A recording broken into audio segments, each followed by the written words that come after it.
सत्र संपलं 20 मिनिटं वरती झालेली आहे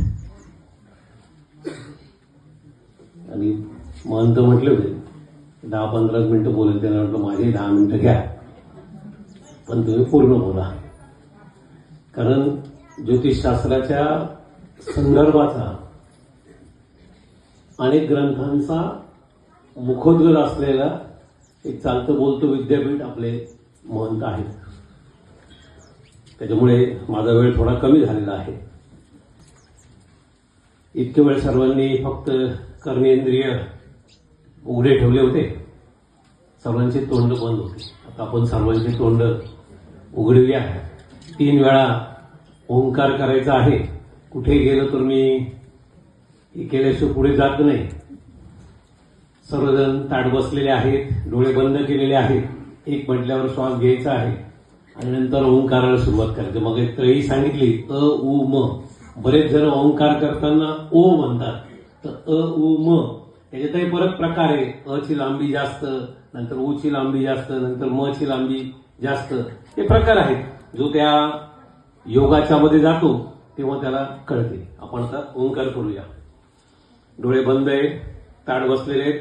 1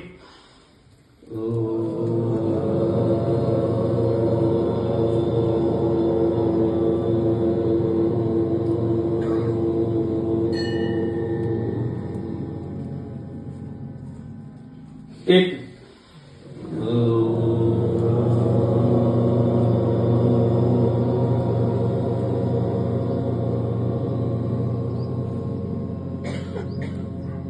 1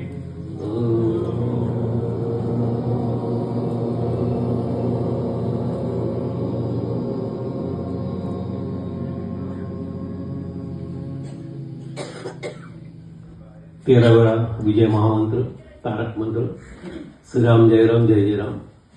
मी पहिलीच ओळ सांगणार आहे, नंतरचे आपण 13 वेळा सलग म्हणणार आहोत. नाही तो मला 13 वेळा म्हणावं लागतं, नंतर तुम्ही 13 वेळा म्हणतात, 26 वेळा, परत वेळ जाईल.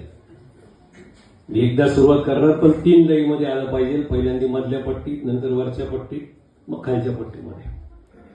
म्हणजे जो काही शरीरामधला प्राणवायू जो आहे तो पण घेण्याचं, तोंड उघडण्याचं कार्य आपल्याकडनं होईल. श्रीराम जय राम जय जय राम. 13 वेळा सलग म्हणा.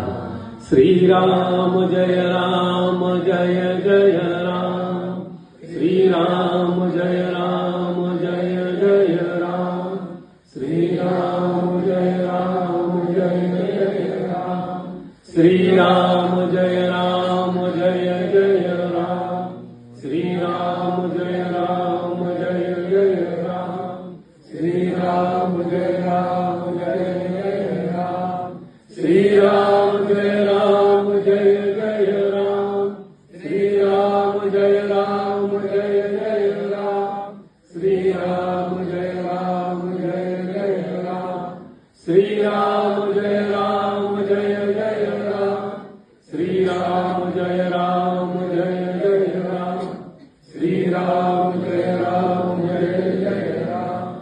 अनेक दिग्गज गुरु या ठिकाणी आलेले आहेत. मी माझ्या ज्योतिष वर्गामध्ये नेहमी सांगत असतो की भगवान दत्तात्रयांनी 24 गुरु केले. मी माझ्या विद्यार्थ्यांना गुरुच म्हणत असतो. कारण त्यांनी एखादी शंका विचारली तर आपोआपच काय होतं की आम्हाला अभ्यास करावा लागतो. ते अभ्यास करण्याला प्रवृत्त करत असतात. म्हणून सर्व विद्यार्थी सुद्धा अभ्यासात सुद्धा शंका विचारणारे जरी असले तर ते पण गुरु असतात. आपण गुरुचा मंत्र पण म्हणू आणि ज्यांना दैत्य गुरु म्हटले गेले ते शुक्राचार्यांचं पण मंत्राचं पठण करू. कंपनी असते, कंपनीमध्ये मॅनेजर पण असतो आणि युनियन लीडर पण असतो. आणि आपल्याला माहिती आहे युनियन लीडर शुक्राचार्यांकडे म्हटलं जातो आणि मॅनेजर जो असतो तो गुरुकडे. कारण त्याला वरच्या मालकाचा पण विचार करायचा असतो आणि काम करणाऱ्यांचा पण विचार करायचा असतो. आणि आपल्या अवघडा चक्रात जर बघितलं तर गुरुचे नक्षत्र, त्यांचे गण शुक्राचे नक्षत्र आणि त्यांचे गण हे जर बघितलं तर त्याच्यामधला फरक आपल्या नुसतं त्याच्यातून पण लक्षात येईल. पहिल्यांदा आपण गुरुचा मंत्र म्हणू. सर्वांनी बरोबरच म्हणायचं आहे. गुरुर्ब्रह्मा गुरुर्विष्णू गुरुर्देवो महेश्वरा गुरुर् साक्षात परब्रह्म तस्मै श्री गुरुवे नमः. हिमकुन्दगुणालाभं दैत्यानां परमं गुरु सर्वशास्त्र प्रवक्तारं भार्गवं प्रणमामि. आता तोंड बंद, कर्मेंद्रिय चालू. विषय सर्व होणार आहे एका बाजूने ज्योतिषशास्त्र,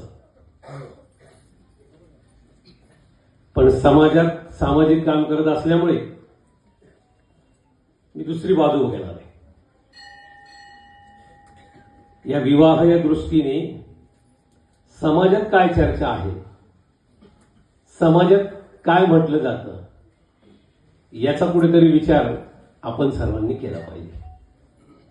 मग अशी प्रास्ताविकामध्ये आयोजक आव्हाड साहेबांनी काही गोष्टी सांगितल्या. मग त्यांच्याशी बोलताना मी म्हटलं 5-7 वेळा आलो. हे सर्वात पहिल्यांदा आलो होतो 92 साली.